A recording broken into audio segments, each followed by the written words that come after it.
दूर किसी जंगल में मीनू चिड़िया का परिवार रहता था। वो परिवार बहुत ज़्यादा खुशहाल था क्योंकि मीनू चिड़िया के परिवार को किसी भी चीज़ की कोई कमी नहीं थी। सुनो चिड़ी, अब हमें किसी भी चीज की कोई कमी नहीं है। अब तो हमारा मानो चिड़ा भी कितना ज्यादा बड़ा हो गया है। और तो और हमारी प्यारी सी नन्ही सी चिड़िया भी है। हाँ मीनू चिड़िया, मैं बहुत ज्यादा खुश हूँ। और तुम्हें पता है, मेरी फसलें और भी ज्यादा हरी भरी हो गई हैं। देखना, इस बार तो हमें बहुत ज्यादा मुनाफा होगा। ये सब तो आपकी मेहनत का फल है जो हम सबको मिल रहा है। परंतु सोनू चिड़े में सोच रही थी कि मैं भी आपके साथ खेत में काम किया करूंगी ताकि आपका काम आसान हो जाए और हम दोनों मिलकर खेत का सारा काम आसानी से कर लें। नहीं नहीं मीनू चिड़िया, जब तक मैं हूँ मैं तुम्हें और अपने बच्चों को कभी भी काम करने नहीं दूंगा। बस तुम आराम से रहो घर में और बच्चों का ख्याल रखो। अच्छा भाई ठीक है सोनू चिड़ी, मैं खेत में काम नहीं करूंगी बस। फिर सोनू चिड़ा अपने खेत में काम करने चला जाता है। थोड़ी देर के बाद जग्गू पक्षी मीनू चिड़िया के पास आता है और मीनू चिड़िया से कहता है, मीनू चिड़िया, एक बहुत ही बुरी खबर है। सोनू चिड़ा खेत में काम कर रहा था तो न जाने एक चील आई और सोनू चिड़े को उठाकर अपने साथ ले गई। यकीनन उस चील ने अब तक तो सोनू चिड़े को मारकर खा भी लिया होगा। क्या ऐसे कैसे हो सकता है? चील सोनू चिड़े को कैसे ले जा सकती है? मैं जाऊंगी पहाड़ी इलाके में और सोनू चिड़े को वापस लेकर आऊंगी। नहीं नहीं मीनू चिड़िया, ऐसी गलती भी मत करना क्योंकि चील ने तो अब तक सोनू चिड़े को मारकर खा भी लिया होगा। और अगर तुम भी पहाड़ी इलाके में जाओगी तो वे जालिम चीलें तुम्हें भी मारकर खा जाएंगी। अरे रे, ये क्या हो गया? अब हम सोनू चिड़े के बगैर कैसे रहेंगे? जालिम चीलों, ये तुमने क्या कर दिया? अब तो सोनू चिड़े के मरने के बाद मीनू चिड़िया का घर एकदम सोना सोना हो जाता है और अब तो मीनू चिड़िया भी काफ़ी ज़्यादा उदास रहने लगी थी।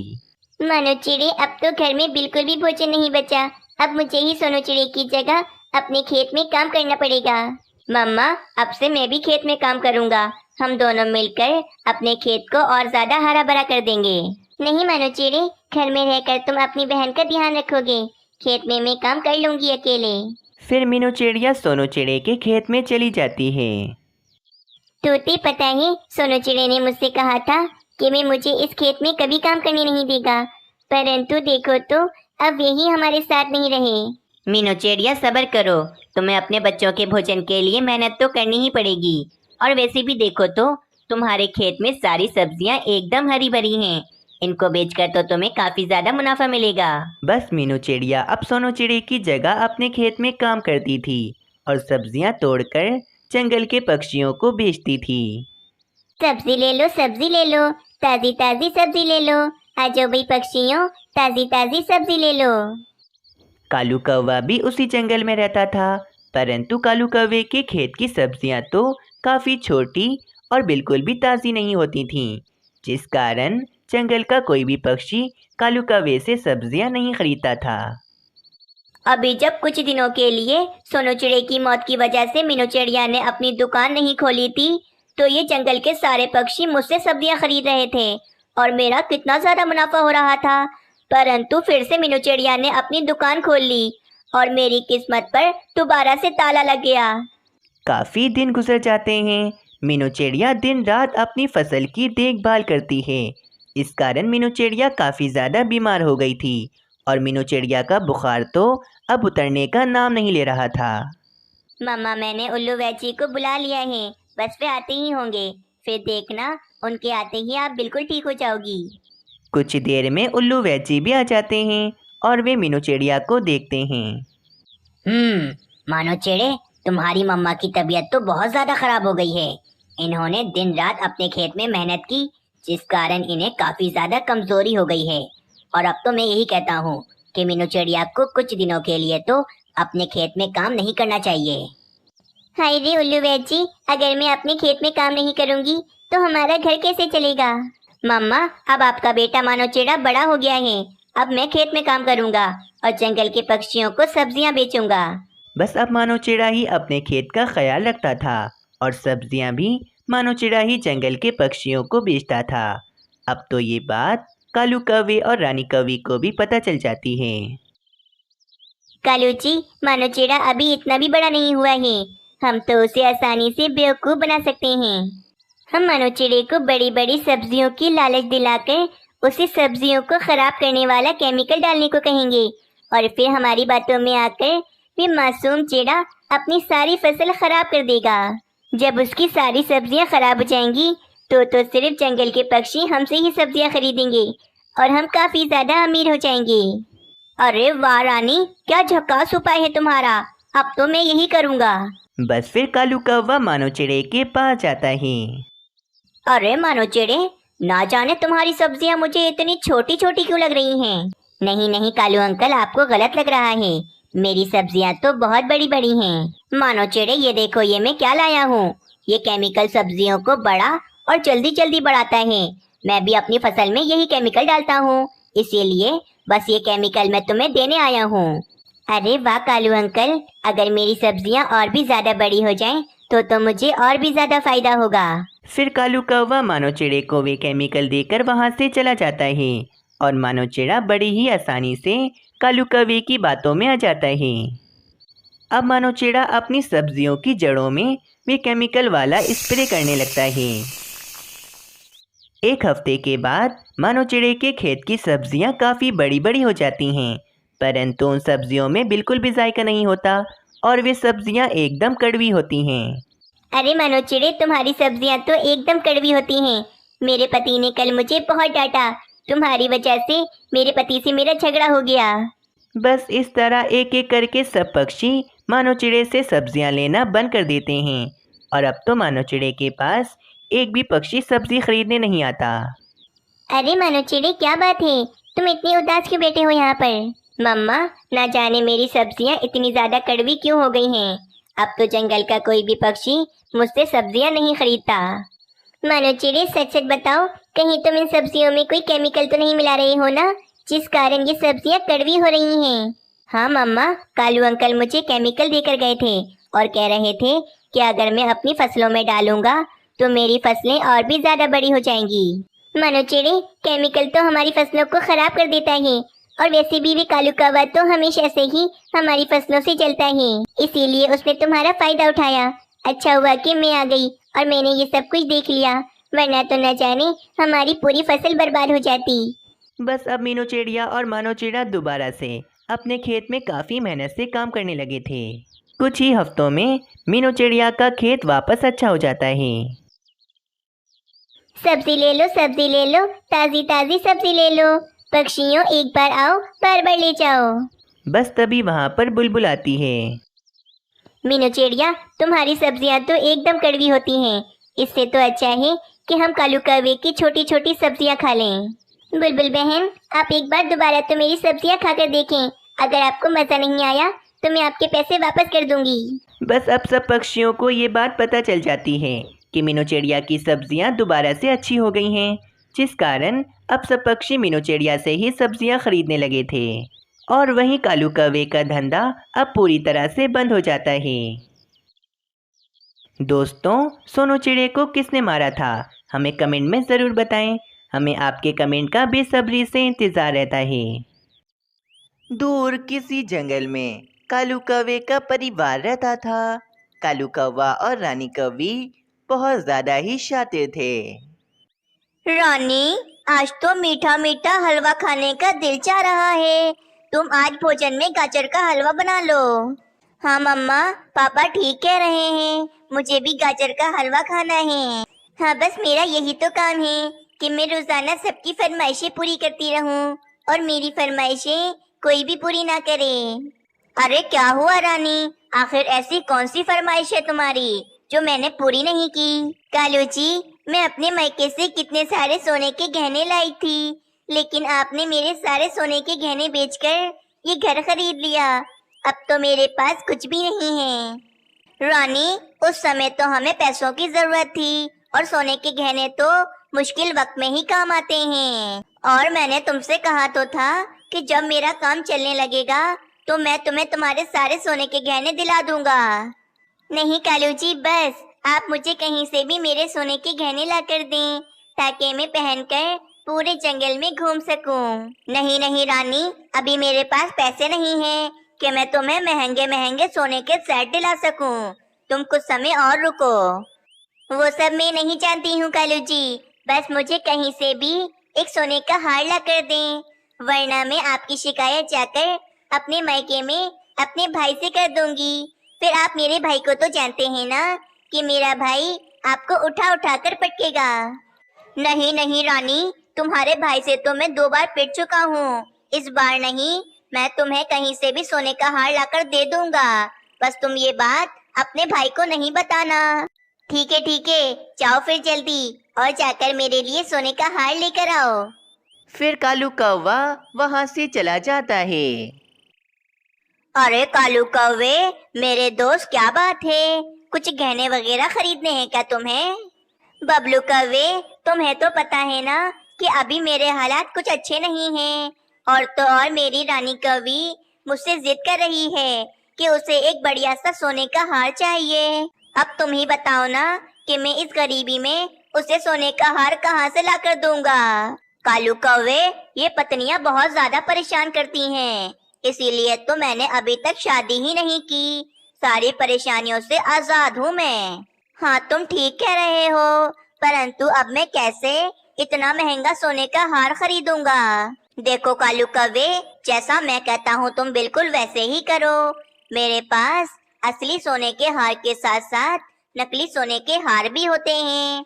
तुम रानी कौवी को ले जाकर नकली सोने का हार दे दो, उसको कौन सा पता चलेगा कि ये नकली है या असली। अरे वाह बबलू कौवे, क्या उपाय निकाला है तुमने।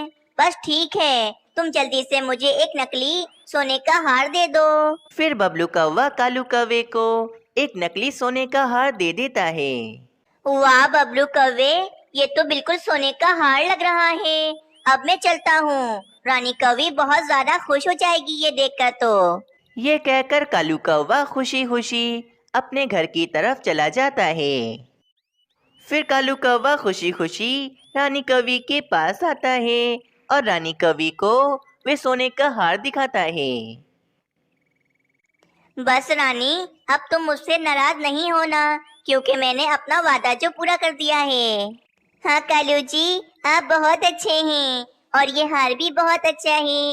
अब मैं आपसे कभी नाराज नहीं होंगी और मैं आपकी शिकायत अपने भाई से कभी नहीं करूंगी।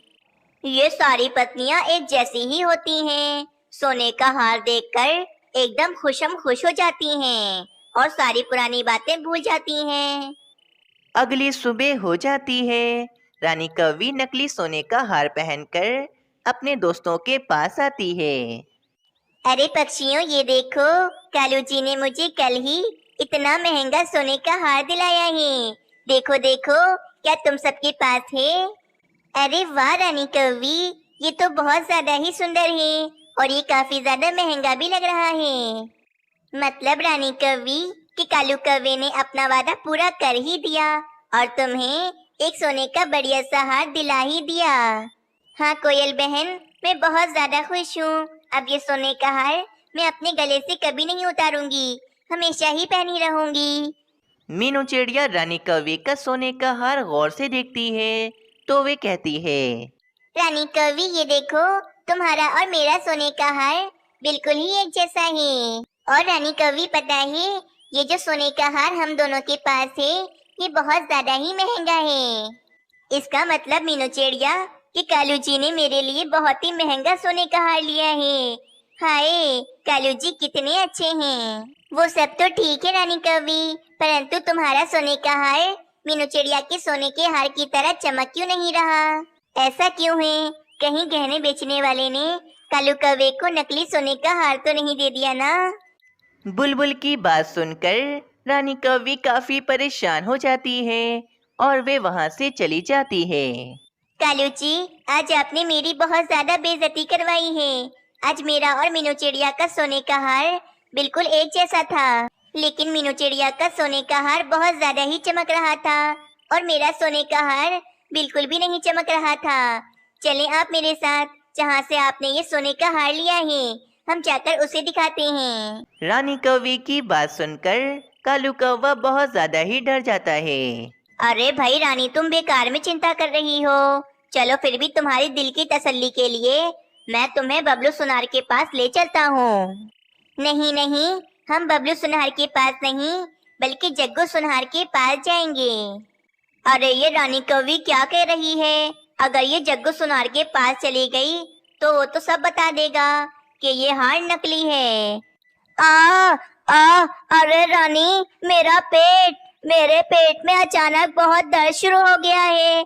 मैं तुम्हारे साथ कहीं नहीं जा सकता हूँ। अरे मेरा पेट। अच्छा ठीक है कालू जी, आप आराम कीजिए, हम कल चलेंगे।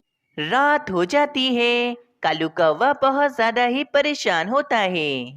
अरे यार, अब क्या करूं मैं? मेरे तो कुछ समझ में नहीं आ रहा। कल तो मैं पकड़ा जाऊंगा। मुझे कुछ ना कुछ तो करना होगा। हाँ, एक काम करता हूँ, मैं रानी कवि का नकली सोने का हार मीनू चिड़िया के असली सोने के हार से बदल देता हूँ। मीनू चिड़िया को क्या पता चलेगा?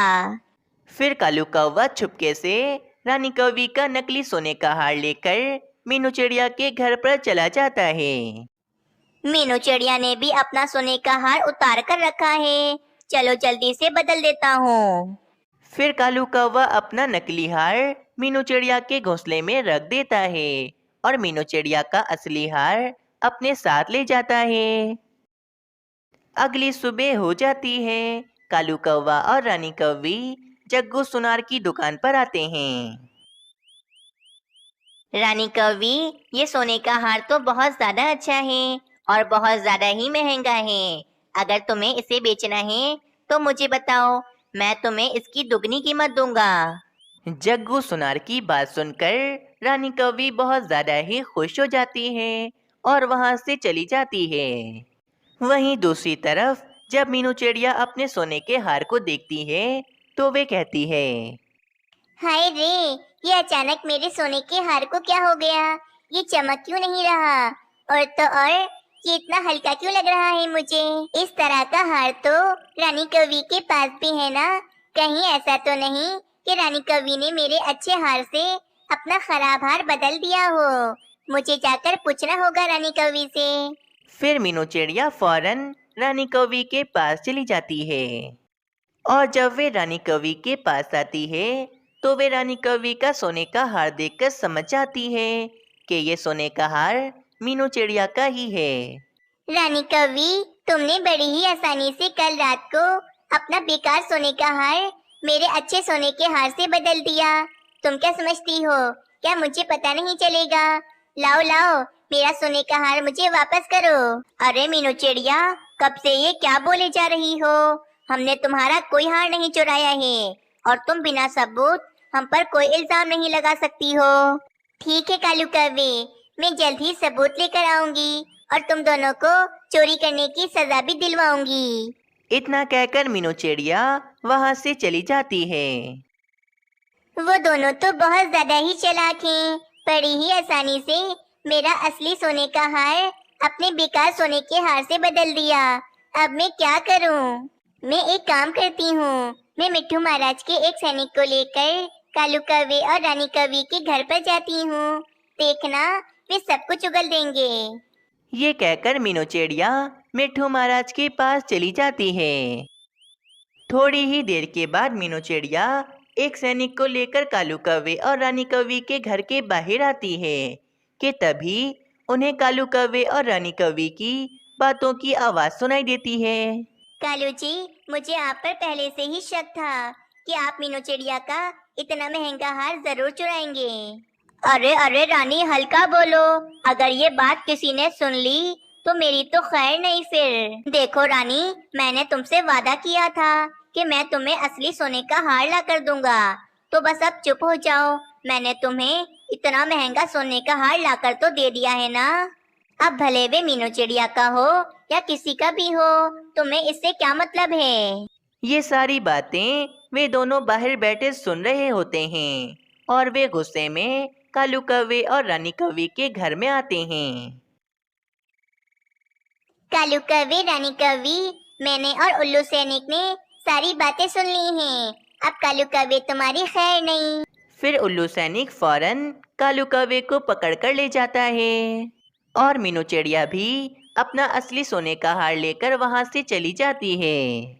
इस कहानी से हमें ये सीख मिलती है कि हमें कभी भी चोरी नहीं करनी चाहिए, क्योंकि चोरी की सज़ा हमें एक ना एक दिन ज़रूर ही मिलती है।